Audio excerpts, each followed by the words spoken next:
창세기 2장 4절로 7절까지 말씀 함께 읽도록 합니다. 이것이 천지가 창조될 때 하늘과 땅의 내력이니 여호와 하나님이 땅과 하늘을 만드시던 날에 여호와 하나님이 땅에 비를 내리지 아니하셨고 땅을 갈 사람도 없었으므로 들에는 초목이 아직 없었고 밭에는 채소가 나지 아니하였으며 안개만 땅에서 올라와 온 지면을 적셨더라. 여호와 하나님이 땅의 흙으로 사람을 지으시고 생기를 그 코에 불어 넣으시니 사람이 생명이 되니라. 아멘.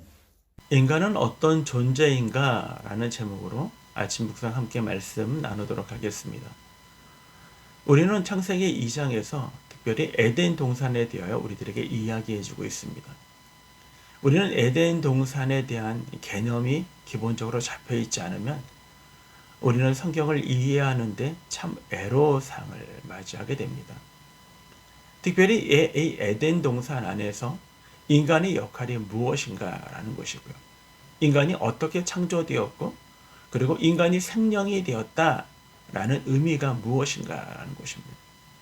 뿐만 아니라 에덴 동산에는 중앙에 선악을 알게 하는 나무를 알지만 생명나무가 있었다라는 것. 그러면 생명나무의 역할과 그리고 선악을 알게 하는 나무의 역할이 무엇인가 라는 것도 있습니다. 뿐만 아니라 아담과 하와를 통하여 가정을 이루게 하셨는데 그 의미가 무엇인가 라는 부분들이 창세기 2장 안에 포함이 되어 있습니다. 하나님께서 모세를 통하여 이제 말씀하십니다. 특별히 인간이 어떤 존재인가를 말씀하시는데 이 말씀을 들었던 독자들이 바로 출애굽한 이스라엘 백성들이었다라는 것입니다. 우리는 그걸 1차 독자라고 얘기합니다.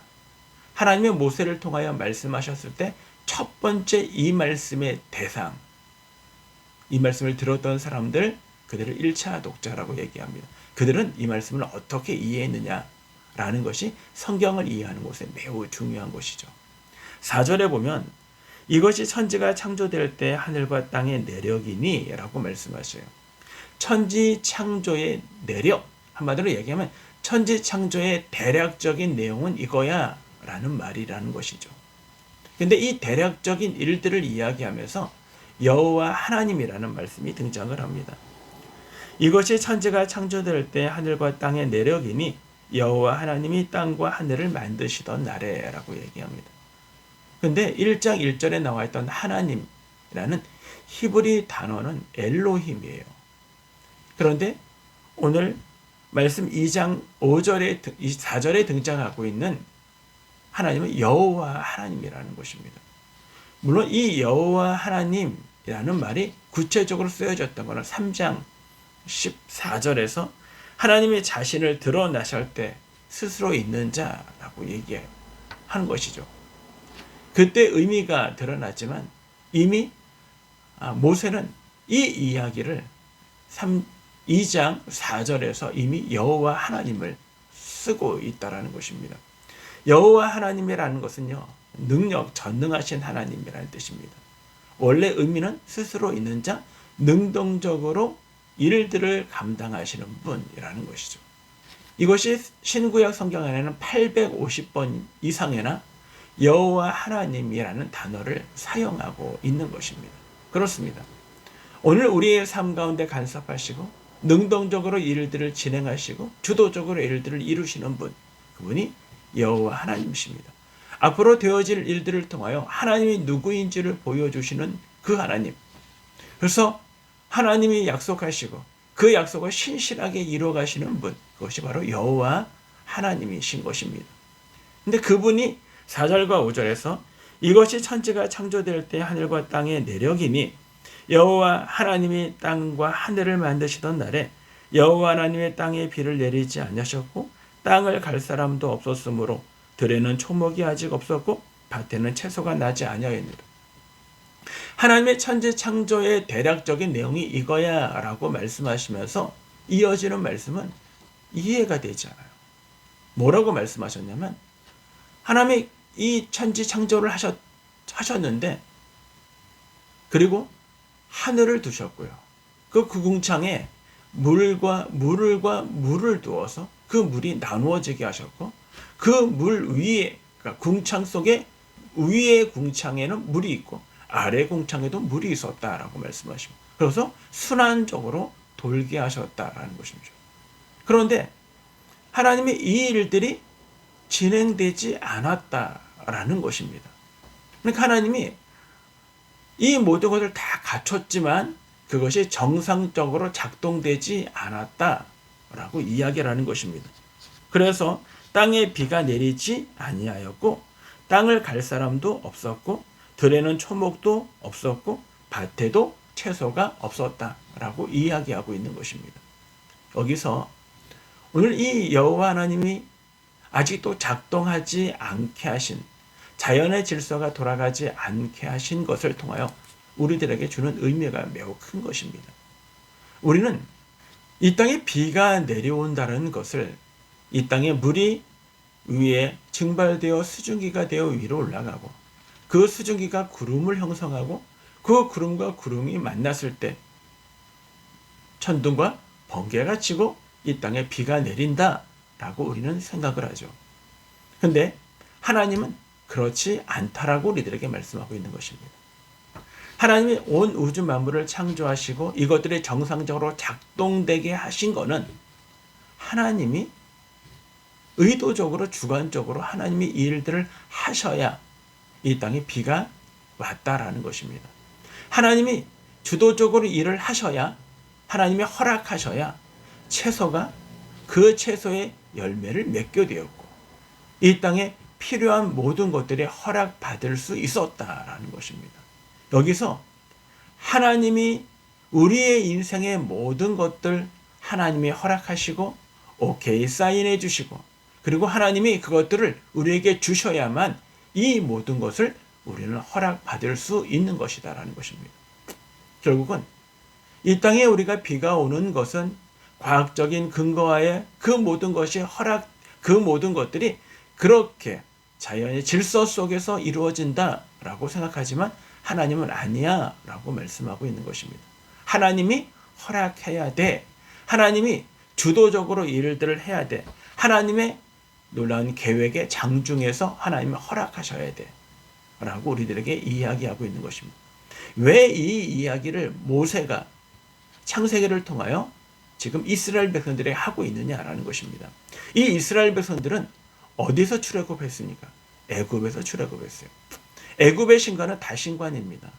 애굽에는 이 땅에 예를 들어 비가 온다 그러면 비의 신이 있어서 그 신이 비를 내리게 한다라고 생각하는 이집트 애굽의 영향력 아래의 삶을 살았던 사람들이에요. 그런데 뭐라고 얘기합니까? 모세를 통하여 천지 창조에 대한 이야기를 하면서 아니야. 이 땅에 비를 내리게 하시는 이는 비를 내리게 하는 신의 존재가 있는 것이 아니라 바로 하나님이 하신 거야 라는 이야기를 하고 있습니다. 후에 이스라엘 백성들이 이 광야의 생활을 끝내고 약속의 땅 가나안에 들어갔을 때 그들에게 가장 큰 문제가 농사에 대한 문제였고 이 농사의 이 땅에 비를 내리게 하는 것은 하나님이라고 말씀해 주셨지만 그들은 그것이 하나님이 아니라 바알이라고 생각을 갖게 되었다는 것입니다. 왜 하나님이 모세를 통하여 이 이야기들을 계속 거듭 이야기하고 있느냐라는 것입니다. 그것은 우리가 갖고 있는 우리의 사고, 우리가 익숙해진 것, 그것들이 나도 모르게 올바르지 아니하는 신앙을 갖게 만들었기 때문이라는 것입니다. 또 중요한 것은요, 비가 내리지 않아서 초목에 어떠한 과실과 열매가 채소가 없었다라는 것뿐만 아니라 또 뭐가 없었다라고 얘기하냐면 사람이 없었다라고 이야기하고 있는 것입니다. 5절에 여호와 하나님이 땅에 비를 내리지 아니하셨고 땅을 갈 사람도 없었으므로 들에는 초목이 아직 없었고 밭에는 채소가 나지 아니하였다라고 얘기합니다. 경작할 사람이 없었다라고 이야기하고 있는 것입니다. 이 말은요, 바꾸면 이 땅의 채소와 그리고 땅의 모든 필요한 것들을, 채소를 자라게 하고 초목을 자라게 하는 것을 하나님이 하시지만 누구를 통하여? 사람을 통하여 일들을 하게 하셨다는 것입니다. 하나님은 아담과 하와에게 1장에서도 말씀하셨지만 2장에서도 말씀을 하셔요. 계속 하시는 말씀이 뭐냐면 하나님의 그들에게 복을 주시며 하나님의 그들에게 이르시되 생육하고 번성하여 땅에 충만하라. 땅을 정복하라. 바다와 물고기와 하늘의 새와 땅에 움직이는 모든 생물을 다스리라 라고 얘기합니다. 땅에 있는 것도 바다에 있는 것도 하늘에 있는 것도 너희가 잘 다스려야 한다라고 이야기해주고 있는 것입니다. 결국 인간에게 있어서 경작이라는 것은요, 하나님이 우리에게 맡겨주신 것들을 잘 관리하는 것을 의미하는 것입니다. 그런 면에서 인간은 어떤 존재인가? 네, 우리는 맡음을 받은 청직이라는 것입니다. 우리가 이 땅에 하나님의 세계, 온 우주 만물을 우리에게 맡겨주셨기에 우리는 그 모든 것들을 잘 관리할 책임을 우리가 갖고 있는 것입니다. 우리가 자연 보호를 하는 것, 기독교인들이 더 열심히 하는 것은 하나님이 우리에게 맡겨주신 자연이기 때문에 우리는 더 보존해야 하는 것입니다. 이것이 비단 자연뿐만 아니라 우리의 자녀, 우리의 물질, 우리에게 허락되어 준 모든 것들을 잘 관리해야 할 것, 그것이 저와 여러분이 이 땅에 존재하는 이유라는 것입니다. 인간은 어떤 존재이니까? 청직입니다. 하나님이 맡겨주신 것, 오늘 우리의 직장 속에서, 우리의 학업 속에서, 또는 우리의 가정 속에서 우리가 자연을 귀중하게 생각하고 내게 허락하여 준 은사와 내게 허락하여 준 나의 삶의 터전 사회가 하나님의 뜻 가운데 잘 유지되도록 힘쓰고 애쓰는 일들, 바로 저와 여러분, 우리가 일들을 관심 갖고 또 이 일들을 우리의 삶 가운데 행동으로 실천함으로 드러내시는 저와 여러분 믿음의 모든 성도들이 되기를 주님의 이름으로 축원합니다.